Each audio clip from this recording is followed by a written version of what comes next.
So this is Coach Rafaz on Instagram. So he broke down to what he thinks about Ten Hag right now, right, at Manchester United, and he's come up with a very interesting hypothesis, in my opinion, which I really like. So let's just get it started. Game. Is this the game? Oh, no. Okay, he's injured. When he comes back in, oh, is this the game?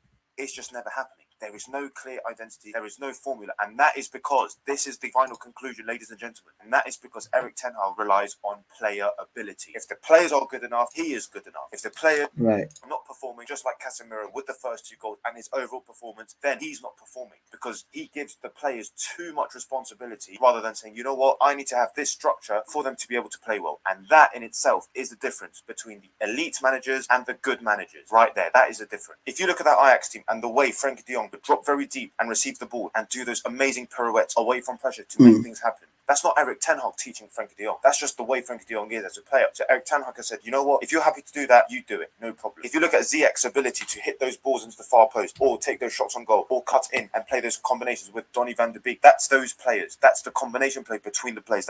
It's so true. It's so true because when you Donny van de Beek, right? Like for me as a central attacking midfielder, he would love picking up those spots right between like a left back and the left-sided centre back. He would sit in between those two, right? And of course, with Frankie De Jong, a press resistant player, it's making sense to me now. Like this is why Ten Hag always signing all his previous players, right? And I will bring up that graph later on, guys, just as evidence, right? Because Matthias De Ligt played for him, Nusa Mazraoui played for him, Anthony played for him, Onana played for him, bro. It's absolutely crazy to what Coach Rafaz is saying here, right? It's not Ten Hag, the manager.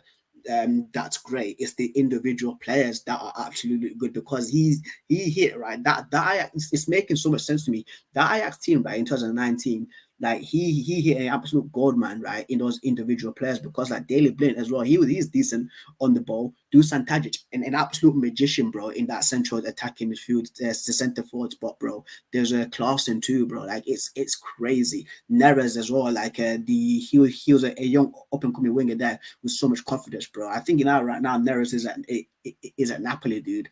It's making so much sense, dude. Relationships between the players. That's not Erik Ten Hag. And the moment he comes to Manchester United and looks at the squad with Harry Maguire, with Lindelof, with the likes of Evans, with the likes of Luke Shaw, with the likes of Mason Mount, who's always injured, that's when he struggles. That's when he Mason Mount and another guy who was a Vitesse Arnhem in where the Eredivisie. It's like, oh, what do I do? When he has someone like Casemiro, who's got no athleticism and who's very rash on the ball, makes very bad decisions in general in possession, what's he meant to do? And that's what he's thinking. He's like, wait, what do I do here? So with Ugarte coming into this position right here next to me, I don't think that Ugarte was a Ten Hag signing as well. I think that was just a Manchester United board signing because I think that they've looked at the midfield and they just said that, bro, like you need a CDM there just to break up play.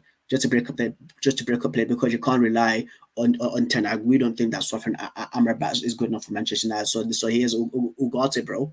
With Bruno ahead, does that solve Man United's issues? Does that genuinely solve the big problems within the system? With the fact that sometimes the midfield is still emptied. There's a big gap in here. Why is there a big gap here? There are some fundamental flaws within this extreme player-dependent system that Erik Ten Hag is trying to implement. And it's time for Erik Ten Hag, Ruud van Nistelrooy, and Van Hecke to sit down at a coffee shop and say, you know what? Let's implement our system. Let's make it strict. Let's make it positional because when teams are struggling, we need to revert back to the positional play, back to set instructions, roles and responsibilities for each player to gain some momentum. And then when they've earned the right, when Manchester United accumulate some results and some good performances, that's when they earn the right to be able to play a bit more freely, a bit more expansively. And then guess what as well? Build up confidence because again, like the confidence in this team is down, bro. Even the mentality, once again, like I literally said this 40 minutes ago, like the mentality for these players is absolutely shot. It's absolutely shot. Like bro, like Rashford, dude. Yeah, it's such a contrasted difference to the Rashford that we had in 2022, 2023 up until now, bro. Like Rashford was taking souls. He was taking souls, but now, bro, he's scared of Konate. He's scared of going one-on-one with like Brighton defenders, bro. He's scared of going one-on-one with James Milner, dude. You get what I mean? So I agree with the Rafaz on this, bro. Right now, it's not the time to let the players play freely. It's not working. And Einstein himself said, insanity is doing the same thing over and over and over again. That's the definition of insanity. The same thing again and again and expecting different results. That's it for today. Dropping your thoughts in the comments below. I'll try to reply to them as much as I can. Until next time. Peace. Pray for Tanag. Yeah, what a video. What a video.